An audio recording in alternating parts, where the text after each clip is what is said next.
오늘 저희가 일단 소개해드릴 시스템은 저희 내부회계 쪽 관련된 더존의 ICS-10이라는 제품이고요. 그다음에 그거에 관련된 시스템을 소개해드리기 위해서 기본적으로 이제 저희가 이 시스템을 왜 도입을 해야 하는지 그 부분에 대한 내용을 좀 간단하게 안내를 먼저 드릴 겁니다. 그래서 기본적인 세션은 이렇게 세 가지로 구분이 되어 있습니다.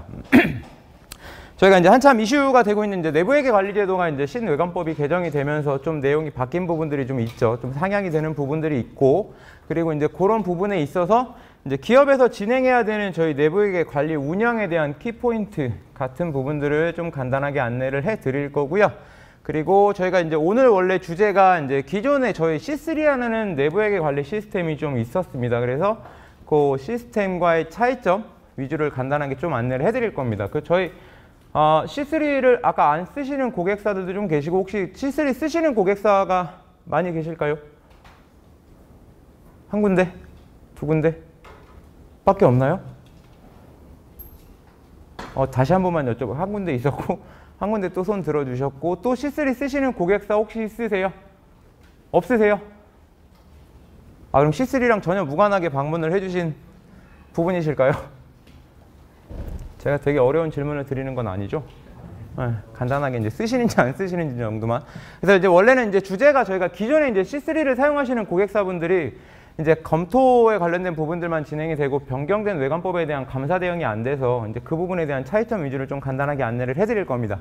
그렇게 해서 한 40분 정도 진행을 할 예정이고요. 그리고 이제 두 번째 세션에서는 이제 실제 저희 시스템, ICS-10이라는 시스템에 대해서 어떤 식으로 구성이 되고 어떻게 활용을 하는지 그 부분에 대해서 조금 안내를 드리도록 하겠습니다. 자, 첫 번째 보여드릴 부분은 저희가 이제 내부회계 관리제도 이제 변하는 부분입니다. 이제 무엇이 변하는가 이 부분인데, 실제로 이제 배경이나 계획에 관련된 부분들을 좀 안내를 드릴 거예요. 아마 여기 참석하신 분들은 이제 대부분의 내용은 다 아실 거라고 이제 생각을 하고 있습니다. 이제 기본적으로 바뀌는 부분들에 대한 내용을 알기 때문에 이 자리에 참석을 해주셨다고. 저는 그렇게 생각을 일단 우선은 하고는 있고, 그래도 일단 간단하게 안내는 드려야 되는 부분이 있기 때문에 기본적으로 어떤 부분들이 어떻게 변했고, 그리고 각 회사, 각 고객사는 어떤 부분들을 준비해야 되는지 좀 안내를 드릴게요. 기본적으로 이제 뭐 내부 통제라고 하면 이제 보통 많이 좀 헷갈리실 거예요. 내부 통제 관리 제도라고 쓰시는 회사도 있고, 이제 내부 회계 관리 제도라고 쓰시는 회사들도 있고 막 그러시는데, 엄밀히 따지면 저희가 이제 기본적으로 이제 내부 통제 제도 개념 안에 그 재무 보고의 신뢰성을 바탕으로 저희가 운영을 할 수 있는 부분들이 이제 내부 회계 관리 제도다. 라고 생각을 해주시면 될 것 같습니다. 그래서 상위로 이제 기본적인 회사의 운영에 대한 이제 효과성, 효율성 같은 부분들, 그리고 법규 준수, 재무 보고의 신뢰성, 이렇게 세 가지를 나눠서 저희가 이제 내부 회사에 대한 통제를 진행하는 부분이 있고요.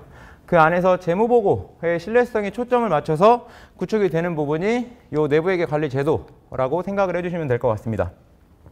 그래서 이 부분이 이제 강조가 된 부분이 이제 아까 말씀드린 것처럼 재무제표에 관련된 부분들입니다. 실제로 재무제표에 꽂히는 숫자들, 그렇죠? 숫자들에 관련해서 통제에 관련된 부분이 얼마나 지금 잘 수행하게 되고 있는지를 확인하시는 부분인데, 실제로 강조가 되는 부분이 지금 이제 이런 문제가 이제 기존에는 발생을 좀 했었죠. 이제 분식회 같은 부분이라든지 감사인의 독립성 훼손이라든지 이런 부분들이 조금 문제가 발생을 해서, 그래서 이번에 이제 외관법이 바뀌면서 이 안에서 이제 내부회계 관리 제도 같은 부분들까지 같이 이제 감사 수준으로 이제 좀 외관법이 변경이 된 그러한 상황입니다. 그래서 내부회계 관리 제도가 외부 감사로 내부회계 관리 제도의 외부 감사가 바뀌면서 기존의 문제점들을 이제 최대한 좀 해결을 하려고 하고 있어요. 그래서 기존에 발생되는 문제점 같은 경우는 이제 대표회사의 무관심이라든지 검증 소홀 같은 부분들, 저희가 이제 검토 수준으로 진행을 하시다 보면 여기 계신 고객사분들께서 내부회계 관리 제도를 검토 수준으로 다 진행을 해보셨으면 아시겠지만 약간 좀 주먹구구식이 많죠. 하나의 부서에서 보통 회계팀, 재무팀, 경영관리 이런 부서에서 대부분 주먹구구식으로 자료를 만들고 그 부분에 대해서 그냥 결제를 받고 그런 식으로 운영되는 부분에 대한 내역들을 최대한 보완을 해보자 해서 변경이 된 부분입니다. 그래서 기본적으로 일단 보고 의무가 대표회사가 직접 이사회 감사 및 주주총회 보고를 하도록 변경이 됐고요. 그리고 또 하나는 실제로 검토해서 감사로 상향, 이 부분이 가장 좀 이슈죠. 이 부분이 이슈로 되면서 모든 내역들이 좀 확장이 됐습니다. 감사로 이슈가 되면서 보셔야 되는 이제 단순 운영평가뿐만이 아니라 거의 뭐 FM식으로 예전 이제 초기 상태로 돌아가는 그런 부분까지 이제 돌아간다라고 생각을 해주시면 되겠죠. 그리고 그런 부분들 토대로 저희가 이제 모범 기준 같은 부분들이 좀 많이 변경이 됐죠. 그래서 모범 기준도 저희가 이제 개정이 되고, 그다음에 그 전사통제 같은 부분들도 이제 6호소로 좀 바뀌어서 반영이 돼서 그렇게 좀 반영이 된 상황입니다. 그래서 이런 부분으로 좀 바뀌고, 저 가운데 있는 저희가 이제 검토해서 감사로 상향된 부분 같은 경우는 이런 식으로 좀 바뀌었다고 보시면 될 것 같아요. 그 안에서 검토해서 감사로 바뀌었다. 그래서 단순하게 그냥 이렇게 한 가지만 보시는 게 아니라 여러 가지 사유들이 좀 있습니다. 보셔야 되는 범위나 뭐 내역이라든지 이런 부분들이 많이 좀 바뀐 부분들이 있으신데, 저희가 생각하시는 가장 큰 범위는 이 부분입니다. 기존에는 아까 말씀드린 것처럼 약간 좀 주먹구구식인 게 좀 있었어요. 하나의 부서에서 모든 자료를 취합하고 평가를 하고, 그리고 실제로 이제 통제에 대한 관념이 없었는데, 기존에 감사로 바뀌게 되면 실제 감사 범위가 이렇게 좀 늘어나게 됩니다. 그래서 기존에 원래 여기 매출 프로세스, 뭐 구매 프로세스 안에서 그냥 통제에 관련된 부분을 내부적으로 평가를 한 부분에 대해서 실제로 감사인 요구를 확대해서 실제 평가한 내역들, 통제 활동들에 대한 내역들을 문서상으로 표시를 해주자면 직접 새롭게 평가를 진행을 한다. 그래서 해당 부서에서 이게 평가가 된 게 맞는지 검증을 다시 한번 하고 재검토를 수행하고, 그 다음에 재평가 같은 부분들을 수행을 한다에 대한 내용으로 좀 바뀌었다 라고 생각을 해주시면 될 것 같습니다. 일반적으로 가장 크게 변한 부분은 이 부분이고요. 그리고 감사로 변하면서 좀 전에 말씀을 드렸던 것처럼 범위가 굉장히 넓어졌어요. 범위가 굉장히 넓어졌다라고 생각을 해주시면 될 것 같아요. 많이 더우신가요? 괜찮으세요? 네, 그럼 계속 진행하도록 하겠습니다. 자, 그래서 이러한 변경된 이제 외부 감사, 그 내부의 관리 제도가 바뀐 부분에 대해서 실제로 이제 기업에 미치는 영향에 대해서 조금 간단하게 말씀을 드릴게요. 앞서서 제가 말씀드린 게 좀 빠른가요? 괜찮으세요? 네, 지금 이렇게 여러 인원 모셔놓고 지금 진행하는 게 굉장히 오랜만이라, 네, 괜찮으시죠? 네, 잘 보이세요? 제가 가리는 건 아니실까요? 괜찮으세요? 네. 그래서 변경된 내부회계 관리 제도가 실제로 각 기업에 미치는 영향들, 그래서 어떤 부분들을 준비를 해야 되는지 그런 부분들을 좀 참고해서 말씀을 드려보도록 하겠습니다. 지금부터 말씀드리는 내용에 대해서는 이제 뭐 무조건 이렇게 해야 된다라는 개념은 아니에요. 다들 아시겠지만 모든 회사가 다 이거에 맞춰서 이 방식대로 진행을 한다 이런 개념은 아니고, 일반 보편적으로 보통은 이런 식으로 준비를 할 거고 이 정도의 대응을 해줘야 된다 정도로 참고를 해주시면 될 것 같습니다. 회사의 규모, 사이즈, 뭐 감사 기간 이런 부분에 따라서 조금씩 차이가 있을 수 있다는 거 분명히 참고를 좀 해주시고요. 첫 번째는 일단 기간입니다. 구축에 대한 운영이랑 평가 흐름 자체가 지금 이제 화면에 보이시는 것처럼 좀 내용들이 좀 바뀌실 거예요. 어떻게 보면 좀 확대가 된 거죠. 근데 엄밀히 따지면 원래 기존의 내부회계 관리 제도는 지금 보이시는 이 프로세스대로 흘러가는 게 원래 FM 기준이었습니다. 원래 이렇게 진행이 됐는데 저희는 현재 보통 검토 기준에서는 어디 갔죠? 여기 뒤에 여기 있는 요 데이터 안정성 같은 부분들, 요 운영 테스트, 요 테스트 수행만 하고 요거에 대한 내부의 관리제도 운영 보고서만 작성을 하는 걸로 끝났죠. 일반적으로는. 그리고 기존에 지금 현재 검토 수준인 상태에서도 작년에 아마 저렇게 대부분 그렇게 끝나셨을 거고요. 근데 프로세스가 좀 많이 바뀝니다. 이 프로세스들을 다 챙겨 주셔야 돼요. 이 부분들이. 그래서 요거에 대한 변동 내역이 하단에 보시면 정리가 좀 되어 있는데요. 최초에 저희가 이제 내부회계 같은 경우를 진행을 하시면 컨설팅을 쭉 진행을 해주실 겁니다. 회계법인에서, 그죠? 회계법인에서 통제기술서부터 시작해서 업무기술서, 플로우차트 이런 부분들을 만들어서 그거에 대한 통제 활동들을 쭉 잡아줄 거고요. 그거에 대한 이제 표본 크기, 위험성, 위험도, 정성적, 정량적 평가에 대한 내역들, 그런 부분들에 대한 내역이 컨설팅이 쭉 되실 건데, 기존 같은 경우는 네, 이렇게 보이시는 것처럼 그대로 사용을 합니다. 네. 한번 이 통제 활동에 대해서 표본수 요거 그냥 뭐 1년에 몇 번 발생 안 하니까 10개만 추출해 주세요. 한번 정해놓으면 한 10년, 20년 계속 10개만 추출하는데, 앞으로는 변경이 되는 부분들이 매년 이 스코핑 작업이라는 걸 진행을 해 주셔야 돼요. 이게 그 스코핑의 중요성, 위험평가 같은 부분들을 통해서 실제로 통제 위험성 같은 부분들, 그 다음에 변경된 프로세스, 저희가 새롭게 시스템이 도입이 된다든지 내부 사업이 확장이 된다든지 프로세스가 변경된 부분들에 있는 문서 업데이트, 통제 활동에 대한 업데이트를 포함해서 그거에 대한 중요성 평가가 진행이 되시는 부분이 있고요. 그 다음에 통제 활동에 대한 위험성을 또 평가를 진행을 합니다. 저 스코핑이라는 작업을 통해서. 그래서 그 안에서 해당 개정 과목과 관련된 프로세스에 대한 샘플수 내역 같은 부분들을 매년 주기적으로 업데이트를 해야 되고, 그 내역을 근거 자료로 남겨주셔야 되세요. 그래서 이게 첫 번째로 일단 좀 바뀌는 부분이 있고요. 그래서 이런 부분들이 좀 바뀌면서 이런 식으로 아까 보여드렸던 것처럼 뭐 어디 갔죠?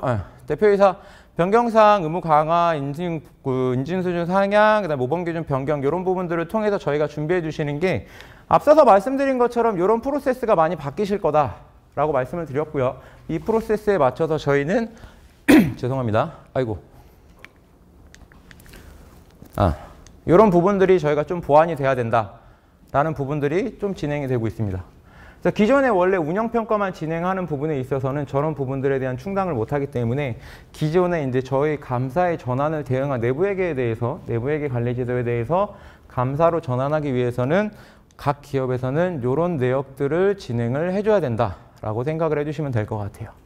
그래서 전사수준 통제도 기존에 막 한 4가지 였을 거예요. 그런데 5가 구성 요소 자체가 좀 바뀌었고요. 그다음에 원칙 자체도 좀 많이 늘어나고 중점 고려 사항도 좀 많이 확대가 됐습니다. 그래서 지금 바뀐 부분에 있는 게 지금 5가지 구성 요소, 17가지 원칙 안에 대략 한 75가지 정도의 중점 고려 사항들이 좀 있으세요. 그래서 그런 부분에 맞춰서 전사 수준에 대한 통제 활동들이 재평가가 좀 진행이 돼야 되는 부분들이 좀 있고요. 그다음에 관련 규정에 대한 문서와 같은 부분들도 다시 한번 좀 업데이트가 돼야 되는, 매년 업데이트가 돼야 된다고 생각을 해주시면 됩니다. 그리고 말씀드렸던 것처럼 범위 선정 같은 부분들이라든지 일단 이런 부분들이 조금 필요해요. R&R이나 조직 변경 같은 부분은 내부에게 전담 부서를 두는 게 좋다라고 지금 얘기가 나오고 있는 부분이고요. 엄밀히 따지면 내부에게 전담 부서가 꼭 필요하신 건 아닙니다. 전담 부서가 꼭 필요하신 건 아닌데 내부회계를 전담해서 운영할 수 있는 인력은 필수사항이에요. 인력은 필수사항입니다. 그러면서 그 인력에 대한 경력이라든지 이런 부분들에 대한 관리할 수 있는 그런 문서들도 저희가 이제 구비를 다 해주셔야 되는 부분들이 또 있고요. 네. 네? 겸업은 상관없으세요. 네, 겸업은 상관없으신데 일단은 그 전담 인력이 무조건 배정은 되어 있어야 된다라고 생각을 해주시면 되세요. 그래서 이제 많은 분들이 문의를 주시는 게 전담 부서를 꼭 꾸려야 되냐라고 문의를 주시는 분들이 많이 계시거든요. 근데 이제 전담 부서는 필수 사항은 아니에요. 전담 부서는 필수 사항은 아니고 전담 인력이 필수 사항입니다. 전담 인력이. 그래서 아까 말씀드린 것처럼 그 전담 인력에 대한 그 SOD 같은 부분들도 저희가 또 같이 구성이 돼야 되는 부분들도 있어서 그 부분 참고해 주시면 될 것 같고요. 그리고 뭐 문서 같은 부분들은 이런 부분들이 좀 많이 늘어났죠. 그래서 저희가 이제 말씀드린 것처럼 뭐 인력 충원이나 뭐 R&R 재정립 같은 부분들 그리고 이러한 내역들을 저희가 조금 더 원활하고 좀 수월하게 운영을 할 수 있도록 그 시스템 같은 부분들에 대한 내역들, 내부에게 시스템 같은 부분들을 변경을 해주시면 훨씬 더 운영 자체가 깔끔하고 수월하고 효과적으로 관리가 되실 수 있는 부분이죠. 그리고 이런 시스템을 소개해드리기 위해서 제가 이 자리를 마련을 드린 거고요. 그리고 밑에 같은 경우는 아래 이런 부분들도 저희가 좀 변경이 되실 거예요. 다 통합해서 비슷한 내용이긴 합니다. 저 ITGC 같은 부분이라든지 하단에 보이시는 내부회계 관리제도 운영 방법에 대한 변경, 그 다음에 뭐 수작업 같은 부분들 빼고 기능성에 대한 고려 같은 부분들, 그 다음에 인력 운영에 대한 방법들 이런 부분들을 이제 내부적으로 좀 구성을 해주셔야 된다라고 생각을 해주시면 될 것 같아요. 그래서 각 기업에서는 저런 내역들에 대한 준비 그리고 대응이 필요하다 정도로 생각을 해주시면 될 것 같습니다. 자, 그래서 변하는 부분에 대해서 저희가 이제 효율적인 운영을 아까 말씀드린 건 어떤 부분이 변하느냐 이런 부분들을 조금 말씀을 드렸고요. 좀 비슷한 내용으로 조금 이루어지고 있는데요. 내부의 관리 제도를 저희가 각 기업에서 효율적으로 운영을 어떻게 해야 되는지 그런 방법을 좀 간단하게 말씀을 드릴게요. 자, 일단 첫 번째는 기본적인 운영 사이클입니다. 저희가 이 사이클은 대략적으로 알고 계셔야 내부적으로 이제 그 스케줄을 잡고 가는데 조금 문제가 없으실 거예요. 일반적으로 검토 기준에서는 혹시 감사 기준으로 지금 내부회계 진행하시는 회사 있으신가요? 빼고요. 그거 빼고. 있으세요? 없으세요? 그래요. 일반적으로 검토 기준의 내부회계를 진행을 하시면 보통 연말에 한번 작업하시죠. 연말에. 보통 빠르면 10월. 그죠? 빠르면 10월. 늦으면 한 1월, 2월 달에 하시는 경우도 계세요. 아까 주먹국으로 하다 보니까 일주일 만에 끝내버리는 거죠. 다음 주에 감사하다 그러면 이번 주에 해갖고 확 끝내버리는 고객사들도 계세요. 늦으면, 정말 늦으면 한 2월 막 이렇게 하시는 경우도 있는데 감사로 바뀌면 내용이 좀 바뀌어요. 그래서 저희가 스코핑이라는 작업을 분명히 말씀을 드렸고요. 이 스코핑 작업을 통해서 기본적인 이제 문서에 대한 점검, 업데이트, 최신화 이런 부분들이 좀 파악이 진행이 되셔야 됩니다. 그러고 나서 그거에 대한 내역으로 저희가 기존 현재 검토 수준에서 건너뛰고 있는 설계평가에 관련된 부분들을 저희 요때 진행을 할 거예요. 요게 9월입니다. 9월이라고 하면 이제 명확하게 9월이라기보다는 중간감사 때 요 내용을 진행을 할 거다라고 생각을 해주시면 돼요. 저희가 이 스코핑에 관련된 부분들, 그 다음에 위험 분석, 운영평가 계획 수립 같은 부분들에 대한 내역들, 그 부분에 대한 업데이트, 통제활동에 대한 보완, 업데이트, 변경, 이력관리 같은 부분들을 다 어우러서 플러스 설계평가까지 껴서 중간감사 때 1차로 진행을 한다라고 생각을 해주시면 될 것 같습니다. 그리고 그 기간 이후에 저희가 운영평가 같은 부분들도 요거는 약간 좀 외부 감사인마다 조금 틀린 경우도 있는데 중간감사 때 운영평가에 대한 부분은 일부 보시는 감사인도 계시고요. 애초에 일단 간단하게 이제 9월 이후에 그 기말감사 이전에 그냥 중간에 한번 다시 보시는 감사인도 계시고 아예 연말에 운영평가는 연말에만 보시는 감사인들도 계시기는 한데 그런 부분들을 포함해서 진행을 합니다. 그래서 9월까지 일단 1차 평가, 설계든 운영이든 1차 평가가 진행이 되실 거고요. 10월부터 12월까지의 잔여기간 평가를 보통 12월에서 1월 달에 진행을 합니다. 그리고 이후에 저희가 이제 보고랑 공시가 진행이 되시는 거죠. 그래서 저희가 이 사이클이랑 저희가 이제 감사로 전환분하는 부분에 대해서 이제 대응을 하기 위해서는 저 부분에 대한 이제 사전 준비 작업이라든지 사전 문서화 이런 부분들에 대한 업데이트가 좀 필요하세요. 대략적으로 저희가 이제 계획 수립 보고가 5월 정도라고 말씀을 드리는 이유가 그 문서에 대한 내역들, 통제 기술서 RCM, 그러니까 저희가 이제 통제 활동들이 쭉 나열되어 있는 거에 플러스 들어가 있는 게 이제 업무 기술서, 뭐 플로우 차트, 뭐 이런 부분들이 좀 많이 있으시거든요. 그다음에 스코핑 문서도 이제 별도의 저희가 문서화를 시켜서 또 평가를 진행을 하실 거예요. 그런 부분들을 진행하는데 최소 한 1, 2개월 정도는 걸립니다. 최소 한 1, 2개월 정도 걸리고 그 문서들을 토대로 저희가 설계 평가를 진행하는데도 최소 한 1, 2개월은 걸려요. 그래서 말씀을 드리는 게 계획 불입 보고가 5월 달부터 정도로 시작을 해서 5월 달부터 문서 준비를 준비하고 7월, 8월 정도에 중간평가를 진행을 하고 9월에서 10월 정도에 중간감사 진행 이후에 나머지 보완 업데이트가 진행이 되고 12월 달에 기말평가를 진행을 한다라고 생각을 해주시면 될 것 같습니다. 요건 이게 아까 서두에도 말씀드렸던 것처럼 자, 모든 기업, 모든 감사를 받는 기업이 이렇게 진행하는 건 아니에요. 일반 보편적으로 대략 거의 대부분 이렇게 하고 계신다. 라고 참고만 해주시면 될 것 같습니다. 그래야 이제 여기 계신 분들이 요거를 토대로 이제 확인을 하시고 알아보시고 준비를 하고 대응을 하실 수 있으니까. 그래서 이런 식으로 저희가 이제 사이클에 대한 내역들을 확인할 수 있어야 저희가 이런 부분들, 효율적인 구축에 대해서 운영을 할 수 있는 그러한 계획을 이제 족가적으로 잡으실 수가 있고요. 그래서 이 사이클에 맞춰서 저희는 자, 이런 부분들 앞에 나온 내용이랑 거의 비슷하세요. 그래서 저희가 이제 효율적으로 내부회계 관리 제도를 운영하고 평가하기 위해선 자, 이러한 내용들로 저희가 사전 준비가 진행이 돼야 된다. 조직 같은 경우는 앞에서 말씀드린 것처럼 저 기존의 스코핑 작업이 진행이 되면서 그 문서와 같은 부분들, 문서에 대한 업데이트 관리 이런 부분들을 관리할 수 있는 저희 조직이 조금 필요하기는 해요. 네. 전담 인력 말씀드리고 전담 부서가 제가 필수는 아니다. 라고 말씀을 드리기는 했는데 그건 이제 엄밀히 따지면 필수는 아니지만 전담 조직이 조금 필요하기는 합니다. 업무가 많아요. 생각하시는 것보다. 뭐 물론 이제 회사 규모와 사이즈에 따라서 조금 차이가 있을 수는 있는데 생각보다 양이 많습니다. 네, 생각보다 양이 많아서 이런 부분들에 대한 내역들 그리고 현업이랑 커뮤니케이션이 되게 중요해요. 현업이랑 커뮤니케이션.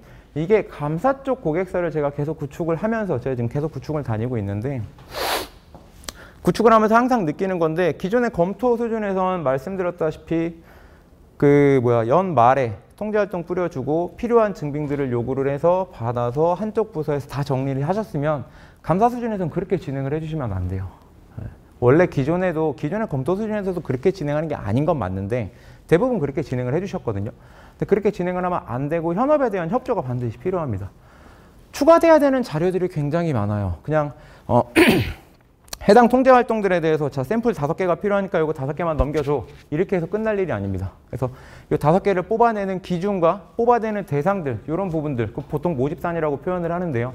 그거에 대한 자료들도 또 준비가 돼야 되고 거기서 이제 추출하는 근거, 내역도 나와야 되고 그거에 대한 완전성, 무결점 이런 부분들도 다 확인을 할 수 있는 부분이 돼야 되기 때문에 현업의 협조가 반드시 필요합니다.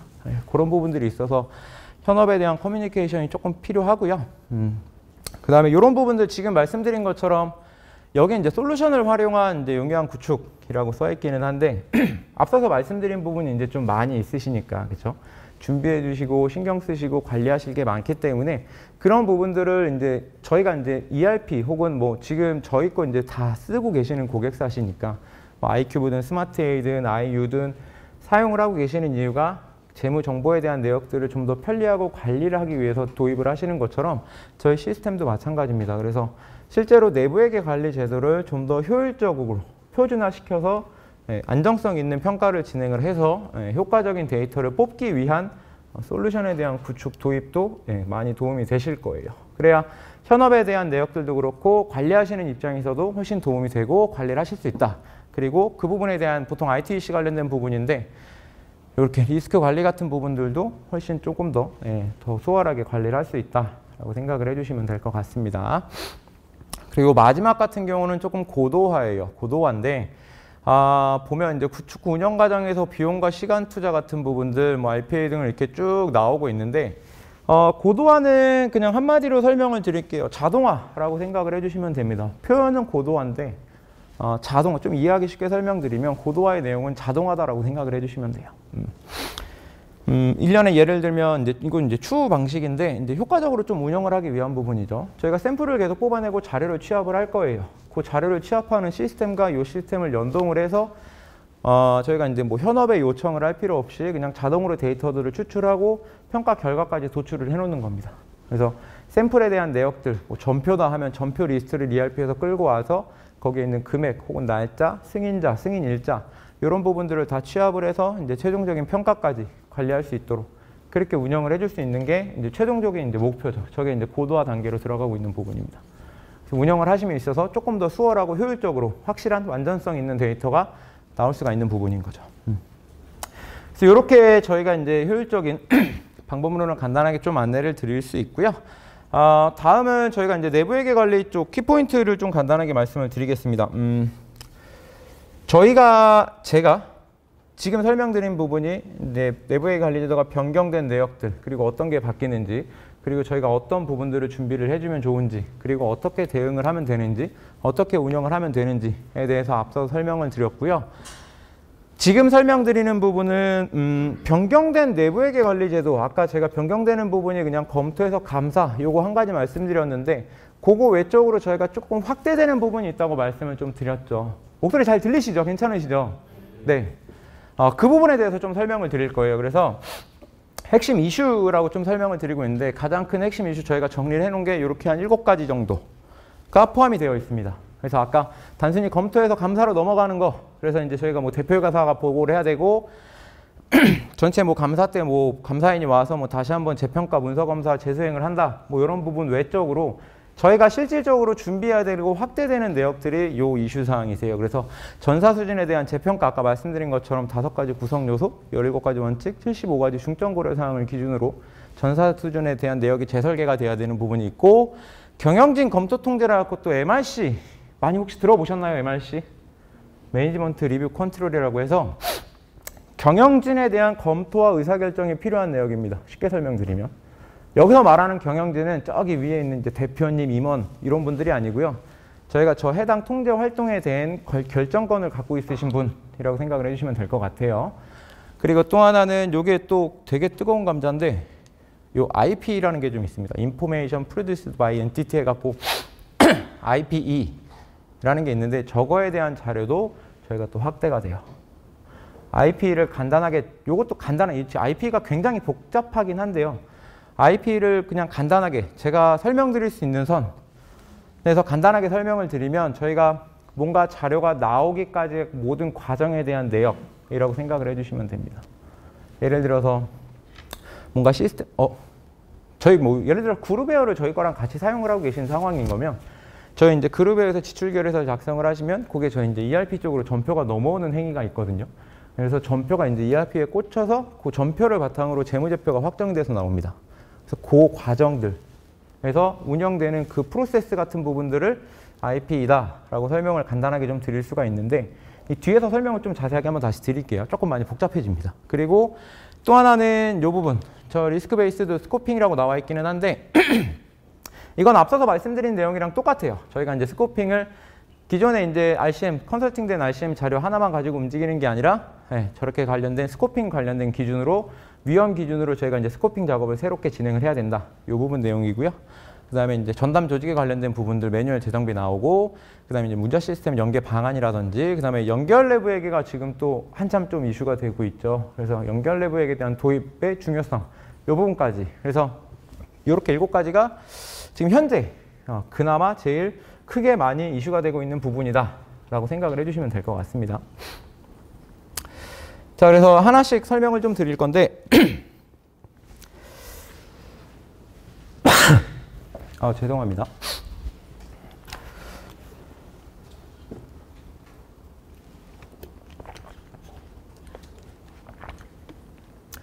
목소리 잘 들리세요? 마이크 안 써도 되죠? 네, 제 목이 아프네요. 아닙니다. 마이크를 쓰면 제가 더 불편해서. 혹시 죄송한데 괜찮으시면 제가 마스크를 좀 벗어도 괜찮을까요? 네. 숨이 좀 많이 차서 죄송합니다. 이게 지금 이걸 벗을 그게 아닌데. 그래서 요 7가지를 좀 간단하게 하나씩 다시 설명을 드릴게요. 그래서 이 부분은 아까 계속 말씀드린 부분이에요. 그래서 전사 수준에 대한 재평가.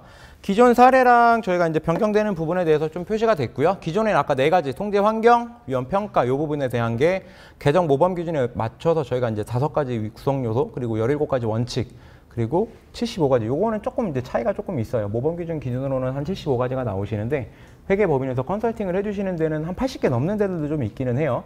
그래서 그 기준에 맞춰서 저희가 이제 좀 새롭게 내부 회계가 재설계가 돼야 된다라는 부분이고, 저게 재설계가 되면서 통제 활동들 내역들이 싹 다시 업데이트가 될 겁니다. 네. 그 부분이 조금 있으실 거고요. 그리고 이 부분이 이제 경영진, 아까 그 MRC라는 항목이에요. 매니지먼트 컨트롤 시스템이라고 해서 여기 설명을 이렇게 쭉 보시면 재무보고 관련 내부 통제 중 경영진의 주관적인 판단 및 왜곡에 개입될 수 있는 중요한 영역들을 검토하는 활동. 아까 말씀드렸죠. 그래서 뭔가 재무보고에 관련된 내부 통제 중에 저기 위에 경영진에 대한 의사결정이 들어가는 항목들에 대한 적정성 평가를 하는 게 MRC입니다. 그래서 하단에 보이시는 것처럼 실무진을 제외하고 이런 부분에 대해서 현행은 그냥 이렇게 쭉 넘어가는데, 이제 기존에는 검토랑 어떤 부분에 대해서 이제 내역들, 관련 내역들 들어가고, 보통 이런 부분들이 많이 포함이 돼요. 보통은. 그래서 자산 손상 징후 혹은 뭐 충당 부채 이런 것들이 있으시잖아요. 이런 부분들이 좀 많이 해당이 되는 부분들이다라고 생각을 해주시면 될 것 같고요. 그래서 이런 부분들에 대해서 실제로 검토 통제에 대해서는 각 통제 활동들에 대해서 저 적정성에 대한 내역들을 평가를 합니다. 저희가 이제 내부 업무 프로세스에 대해서 저 통제 활동이 지금 이루어지고 있고, 저 부분에 대한 적정성에 대한 평가를 각 통제 활동별로, MRC에 모든 통제 활동에 MRC가 해당되는 건 아니에요. 모든 통제 활동에 MRC에 해당되는 건 아니고, MRC에 해당되는 통제 활동들에 대해서 해당 내용에 대한 적정성을 평가를 할 거다라고 생각을 해주시면 됩니다. 그리고 이제 이게 아까 말씀드린 IP. 말씀드리는 것처럼 간단하게 설명드리면 이 부분입니다. 시스템에서 산출되는 정보에 대한 기초 데이터의 신뢰성 및 완전성을 확인하는 부분이에요. 그거를 간단하게 설명을 드리면 시스템을 통해서 생성된 모든 전산 데이터들에 대한 내역들에 대한 완전성을 검증하는 부분입니다. 저게 이제 비단 시스템뿐만이 아니라 보통 이제 엑셀 문서, 그러니까 그냥 저희가 스프레드시트에 작성하는 문서들도 다 포함이 되어 있어요. 그래서 단순 저희가 사용하시는 시스템 하나, 뭐 ERP, iCube, IO 쓴다고 해서 그거 하나에서만 움직이는 국한되어 있는 게 아니라 저 관련된 모든 내역들, 그러니까 저희가 뭔가 시스템화해서 데이터를 관리하고 있는 모든 내역들에 대한 완전성을 검증하는 부분이다 라고 생각을 해주시면 될 것 같습니다. 그래서 이런 부분들도 좀 추가되는 부분들이 좀 있어요. 그리고 하나 더 말씀드리면 이런 식으로 뭐 매출 출하 인수증, 세금 계산서 같은 걸 받아서 매출 채권 원장 들어가고, 뭐 매출 채권 연령 분석 프로그램들, 뭐 분석 보고서 이렇게 나오면 저희가 최종 데이터는 요게 나오는 건데, 여기 나오기까지의 이 전체 프로세스에 대한 완전성 확보가 IP에 해당된다라고 생각을 해주시면 됩니다. 이해되시죠? 그리고 여러 가지 상황에 따라서 저 내용이 조금씩 또 바뀔 수도 있고요. 그렇게 생각을 해주시면 될 것 같고요. 자, 그리고 앞서서 계속 말씀을 드리는 것처럼 매년 저희가 이제 리스크 베이스드 스코핑이라고 해서 실제 저희가 이제 양적 기준 혹은 질적 기준에 대한 요소 내역들, 그런 내역들을 기반으로 개정 과목에 대한 위험성 분석 같은 부분들을 진행을 할 거고요. 그 내역에 대해서 위험을 또 세분화해서 관리를 합니다. 그거에 대해서 이런 부분들 제가 아까 말씀드린 것처럼 한 번 컨설팅 하고 나서 그 방식 그대로 지금 5년, 10년 계속 하고 계시는데 저 내역들을 매년 저 리스크 평가 같은 부분들을 통해서 스코핑 작업을 통해서 평가 방법이라든지 샘플수 같은 부분들을 계속 주기적으로 변경을 해야 된다라고 생각을 해주시면 될 것 같아요. 자, 다음은 요거 이제 매뉴얼 재정비인데 요거는 제가 아까 설명드린 그 내용 그대로입니다. 그래서 일반적으로 진행되는 부분이 요 부분. 자, 회계팀 소속. 보통은 회계팀 소속에서 다 진행을 하죠. 특히 그쵸? 경영관리부, 회계팀, 재무팀, 뭐 예산팀 이런 식에서 지금 이런 부서에서 다 진행을 하는 반면 조금 변경을 해주시는 게 이런 식으로 변경을 해주시는 게 좋다라고 말씀을 드리는 거예요. 그래서 여기서 예를 드리는 건 뭐 경영관리부 산하 이제 내부 회계팀과 감사평가 지원 같은 부분들 혹은 아예 별도의 조직으로 구성을 하는 부분들 이런 식으로 좀 구성을 해주는 게 좋다라고 말씀을 드리는 겁니다. 네. 그래서 이런 식으로 해서 독립된 내부회계 전담 조직에 대한 이제 운영을 어떻게 진행을 할 건지 그런 부분들에 대한 고민이 좀 많이 필요하세요. 그리고 그런 부분들을 바탕을 토대로 실제로 전담 조직들 그리고 내부 규정 혹은 매뉴얼에 대한 최신화, 업데이트 네, 이런 부분들에 대해서도 고려를 해주시는 게 좋죠. 네. 그래서 이런 부분들을 실제로 어떻게 관리하느냐 내부적으로 각 회사에서 저 매뉴얼이라는 게 뭐 단순한 시스템 매뉴얼 이런 개념의 매뉴얼이 아니고요.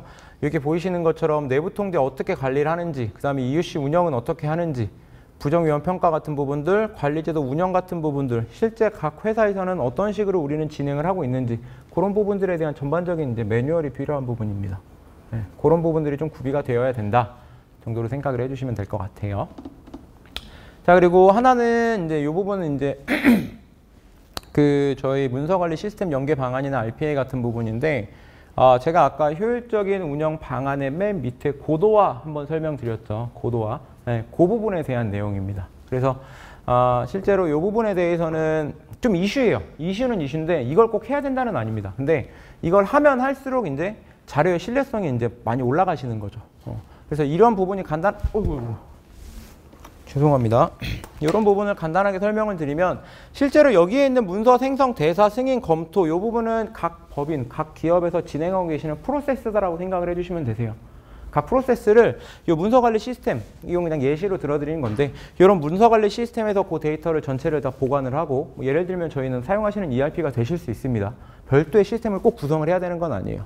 그래서 이런 그 문서관리 시스템을 통해서 여기 있는 자료를 저희가 내부에게 자료로 끌고 와서 해당 자료를 기반으로 평가를 진행을 해주시는 겁니다. 그렇게 평가를 또 진행을 해주시면 저희가 이제 평가를 함에 있어서 그 샘플을 추출하는 그러한 샘플 추출에 대한 기준에 대한 신뢰성도 많이 올라가고요. 그 다음에 그거에 대한 데이터에 대한 완전성 검증도 모집단에 대한 완전성도 검증이 완료가 되시는 부분이 좀 있죠. 그럼 네. 부분이 회계감사에게 인정을 해주냐 아니면 인정을 해주냐고요? 오토 샘플이 됐는데 네. 샘플이 제대로 적정하게 된 건지는 회계감사인들이 보는 과정을 틀릴 수도 있지 않나 싶어서요. 그건 맞죠.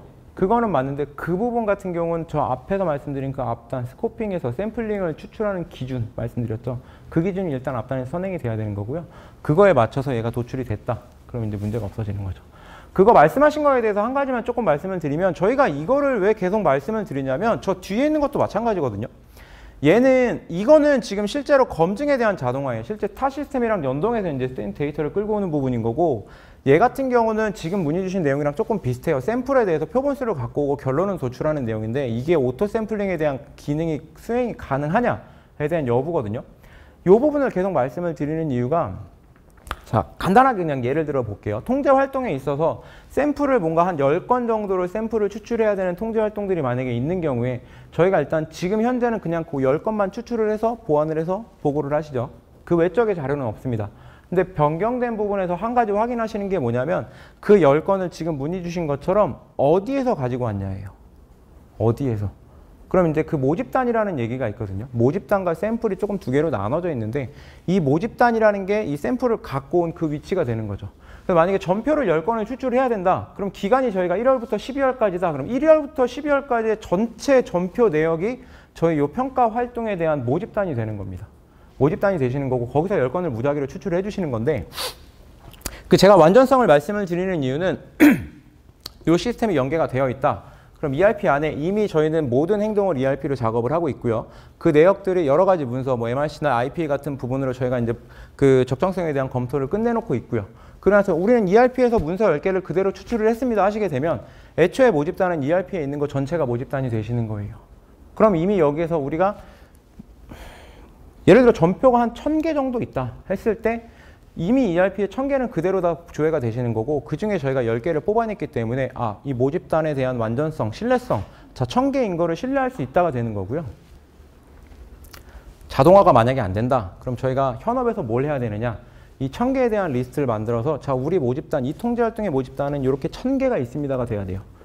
그것 중에 저희가 평가자는 거기서 10개를 무작위로 추출해서 작업을 해주시는 거고요. 자 그럼 이 1000개에 대해서 나중에 감사 때는 어떤 게 진행이 되냐면 이 1000개가 실제 1000개가 맞느냐를 검증을 해줘야 돼요. 그 작업이 필요합니다. 그게 이제 그 모집단의 완전성에 대한 검증이거든요. 그래서 그 작업도 또 이루어져야 돼요. 그래서 ERP가 만약에 이제 이런 뭐 관리 시스템을 통해서 저희가 연계가 되어 있다. 그럼 이 작업이 없어지는 거죠. 애초에 연계에 대한 내역들을 통해서 IP 검증을 통해서 자, 이거는 완전합니다. 이건 신뢰할 수 있는 정보입니다. 했기 때문에 자, 모집단의 완전성까지 같이 포함해서 이제 인정을 받는 거고 그게 만약에 안 돼 있다. 그럼 현업에서 모집단은 데이터는 관리를 해줘야 되는 거고 자, 우리 모집단은 ERP에 이런 정보를 통해서 이런 모집단이 나왔습니다에 대한 검증이 추가로 필요한 거고 그리고 그 1000개 중에 오토 샘플링, 무작위로 데이터를 뽑아내는 방식은 요겁니다. 그래서 그거를 사용자가, 평가자가 임의로 선택을 했느냐, 시스템에서 무작위로 추출을 했느냐, 이런 부분들에 대한 이제 개념도 좀 차이가 있는 거죠. 그래서 시스템을 연동해서 무작위 추출과 모집단은 준비해 주시고 시스템에서 무작위 샘플링 하는 부분들, 뭐 이런 부분들이 여러 가지 방식이 있는데 실제로 이제 여기서 말씀드린 이제 연계 방안, 고도화 같은 경우, 자동화 같은 경우 타 시스템과의 연계입니다. 이거는 굉장히 힘들어요. 쉬운 작업은 아니에요. 여기 계신 모든 하나하나에 대한 법인, 회사들이, 통제활동들이 다 틀리실 거예요. 그죠? 그렇기 때문에 그 하나하나에 대한 고도화가 필요하기 때문에 쉬운 작업은 아닙니다. 근데 이제, 이슈라고 하기보다는 궁극적인 목표예요. 모든 시스템에 대한 통일, 자동화, 그러니까 실시간 모니터링, 감사랑 조금 비슷하죠. 그런 내용으로 이제 다 한 번에 묶어서 진행을 하는 게 이제 최종적인 목표인 거고, 그런 부분들을 저희가 이제 좀 이슈화가 현재가 되고는 있다라고 말씀을 드리는 겁니다. 네. 혹시 중간에 말씀하신 것처럼 질문사항 있으시면 바로 질문해 주세요. 네. 보통 세미나 진행하고 나중에 질문을 받으면 많이 잊어버리시더라고요. 그래서 진행하는 내용 중간중간에 질문사항이 있으시면 바로바로 좀 부탁드립니다. 그리고 마지막은 연결입니다. 연결 내부에게는 다 알고 계시죠? 아마 이 부분은 제가 크게 설명 안 드려도 아실 거예요. 지금 내부회계 관리제도가 감사로 전환이 되면서 거기에다 그 플러스 연결법인에 대한 내부회계까지 진행을 해야 된다라는 부분이 조금 이슈가 좀 있습니다. 그렇죠? 예, 그래서 원래는 내년부터였죠. 여기 써 있는 게 이제 각 법인마다 연도가 틀려서 이제 2022X라고 써놓기는 했는데 요 연결 쪽을 또 만약에 저희가 각 여기 계시는 고객사 중에 저희가 연결 내부회계를 준비해야 된다. 그럼 어떤 방식으로 어떻게 준비를 할 건지, 그룹 와이드 컨트롤은 어떻게 관리를 할 건지, 뭐 이런 부분들에 대한 준비가 좀 많이 필요하실 거예요. 일반적으로 저희가 감사로 전환되시는 고객사들도 최소 예를 들어 내년부터 감사다 그럼 올해부터 준비하는 걸 말씀을 드려요. 특히 내부회계 같은 경우는 내년에 준비를 하다가 그게 준비가 안 되면 이게 결과에 대한 평가거든요. 이미 저희는 이제 수행이 된 거, 업무에 대한 내역들, 모든 그 프로세스라고 표시하기는 좀 뭐하고 트랜잭션 같은 부분들에 대해서 저희가 이미 다 끝난 부분에 대한 평가를 진행을 하시는 거기 때문에 애초에 감사 시즌에 준비를 하시게 되면 잘못되면 그게 돌이킬 수가 없어집니다. 그래서 감사 준비는 최소 1년 전에는 준비를 해주세요 라고 말씀을 드리고 있고요. 그거와 마찬가지로 연결 내부 같은 경우도 준비하실 게 많아요. 법인 유형별 RCM 마스터를 어떻게 갈 건지 여기 써 있는 것처럼 보통 저희가 이제 정의 내린 게 그룹 와이드 컨트롤이라고 하긴 하거든요. 그룹사 전체를 포괄하는 통제 활동들, 그런 부분들은 어떻게 관리할 건지, 어떻게 운영할 건지 그런 부분들을 통해서 작업이 돼야 실제 도입이 되었을 때 연결 내부회계에 대한 평가를 이룰 수가 있다. 해서 이런 부분들을 좀 준비를 해주셔야 된다라고 생각을 해주시면 될 것 같고요. 연결 내부회계 준비하시는 고객사 계시죠? 지금 그쵸? 안 계신가요? 계시죠? 지금 원래 예정은 내년부터 2조 이상, 그 다음에 내후년에 5천억 이상, 그리고 2024년에 전체, 그렇죠? 그렇게 예정이 되어 있는데 이건 그냥 듣고 넘기세요. 아마 그 연결 내부회계 적용 시점이 아마 한 1년 정도씩 미뤄질 것 같습니다. 참고만 해주세요. 다 알고 계시나요? 모르시나? 저 다른 데서 들은 거긴 한데 공표는 안 났는데요. 네. 상장협에서 나온 내용이라서 아마 조금 믿을 수는 있습니다. 근데 아직 공표는 안 났고 참고만 해주세요. 아마 1년씩 미뤄질 것 같다 정도로. 자, 연결 내부에게 조금 지금 말씀드린 것처럼 자, 이런 부분들 준비해야 된다. 내용들 그냥 참고만 해주시면 될 것 같고요. 그리고 이런 부분들, 그래서 풀스코프 법인, 그 다음에 파티셜 법인, 그 다음에 이 법인들에 대해서 실제로 어떻게 테스트를 하고 어떻게 관리를 할 건지, 그래서 연결 내부 회계를 준비해 주시는 고객사분들은 이런 내역들을 전반적으로 다 준비를 해 주셔야 된다라고 생각을 해 주시면 될 것 같습니다. 그럼 이 ICS 하는 그 연결까지 하려면 두 개를 하나로 다 하시는 거예요? 프로그램이 그렇죠. ICS-10 하나에서 저희가 이제 그 그룹 관리 개념이 있어요. 그래서 그 그룹사 개념으로 이제 여러 개의 법인들을 관리를 할 거고요. 그 안에서 저희는 이제 뭐 그룹 와이드 컨트롤, 전체 컨트롤, 통제 활동이라든지 각 법인별 컨트롤이라든지 이런 거를 다 개별적으로 관리하도록 구성이 되는 거죠. 네. 자, 넘어가면 아까 말씀을 드렸던 것처럼 이제 원래 저희가 이제 오늘 세미나의 목표라기보다 이제 목적이죠. 목적 하나인 저희 C3. 기존에 저희가 이제 내부에게 C3라는 제품이 좀 있었습니다. 그래서 C3 제품과 현재 ICS-10에 대한 비교를 조금 해드리려고 하는데, 제가 말씀을 드리다 보니까 시간이 조금 많이 지연이 됐어요. 그래서 너무 길게 하면 조금 지루하시니까 지금 50분인데 조금 쉬었다가 한 10분 정도 휴식하시고 저희가 시스템을 먼저 보여드릴게요. 시스템을 먼저 보여드리고 마지막에 이제 기존 C3랑 차이가 어떤 부분이 있는지 그걸 보시는 게 훨씬 더 와닿으실 것 같으니까 한 10분만 쉬시고 제가 다음 버전에서 저희 시스템 소개하는 그런 세션으로 넘어가도록 하겠습니다. 저희 한 10분만 쉬시고 딱 정각 3시에 시작하도록 하겠습니다.